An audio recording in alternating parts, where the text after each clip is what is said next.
अभी तक आपने सुना होगा कि बिहार में राहुल गांधी जब आए थे तो भारी भीड़ पड़ी थी, खूब सराहना भी हुई। भारतीय जनता पार्टी ने राहुल गांधी के नाम पर खूब बवाल भी काटा।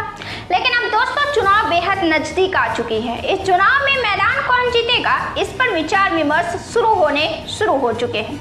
इसी वजह से अब नेताओं को विरोध का सामना भी करना पड़ रहा है। एनडीए के घटक दल के नेताओं को विरोध का सामना करना पड़ रहा है और अब तो महागठबंधन के भी नेताओं को विरोध का सामना करना पड़ रहा है। दिलचस्प बात दोस्तों यह है कि एनडीए के घटक दल के नेताओं से तो जनता नाराज है, लेकिन महागठबंधन में भी जो नाराजगी है वह तो अंदरूनी नजर आ रही है। साल के शुरुआत में दोस्तों राजद पार्टी का यह लक्षण बिल्कुल भी नजर नहीं आ रहा था कि वह कांग्रेस को इस चुनाव में तवज्जो देगी, सम्मानपूर्वक सीटें देंगी। लेकिन राहुल गांधी और प्रियंका गांधी ने बिहार में दौरा करके बिहार का माहौल बदल दिया। लेकिन अब जो खबरें सामने आई है वो हैरान करने वाली हैं। ऐसा लग रहा है कि राजद पार्टी के समर्थन भी कांग्रेस पार्टी से नाराज है।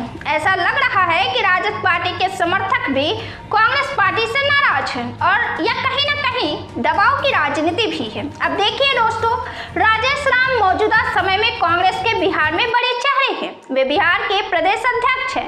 वे दलित समुदाय से आते हैं और इसी साल राहुल गांधी ने उनको बिहार का प्रदेश अध्यक्ष बनाया था। उनकी राजद पार्टी से दूरी रही है, जबकि इससे पहले के प्रदेश अध्यक्ष की राजद पार्टी से नजदीकी रह चुकी है। राजेश राम जब कुटुंबा विधानसभा में पटना गांव में स्थित डॉक्टर भीमराव अंबेडकर आवासीय विद्यालय के शिलान्यास समारोह में पहुंचे, इसके बाद वहां जो माहौल बना वह गजब का माहौल बना। जिंदाबाद के नारे लगने के बजाय उनको घेरे हुए मुर्दाबाद के नारे लगे और गो बैक के नारे लगे। राजेश राम खड़े हैं और उनके चारों तरफ से मुर्दाबाद एवं गो बैक के नारे लगने लगे।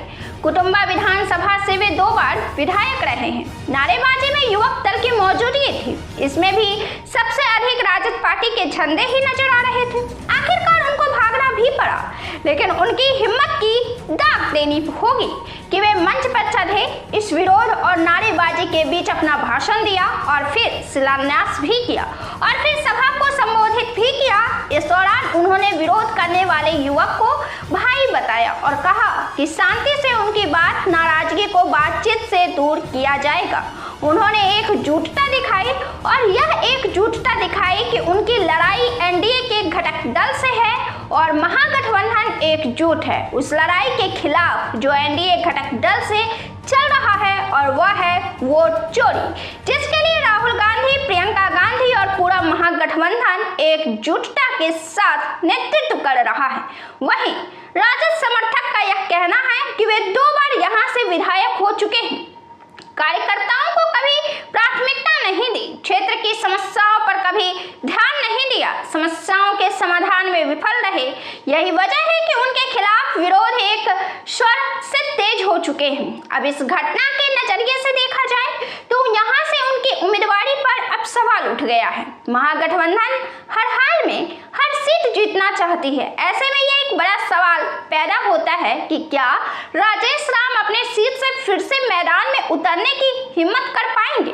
प्रदेश अध्यक्ष पर क्या कांग्रेस अलकमान भरोसा जता पाएगी? क्या होगा राजेश राम का राजनीतिक भविष्य?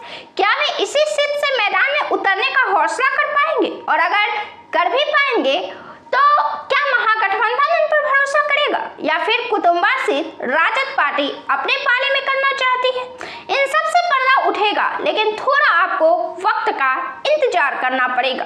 कुटुंबा विधानसभा की अब हम बात करते हैं तो यह जो विधानसभा है वह मुजफ्फरपुर जिले में आता है और इस जिले में 6 विधानसभा आते हैं। यह आरक्षित सीट है कुटुंबा। इस विधानसभा में 34 पंचायत आते हैं।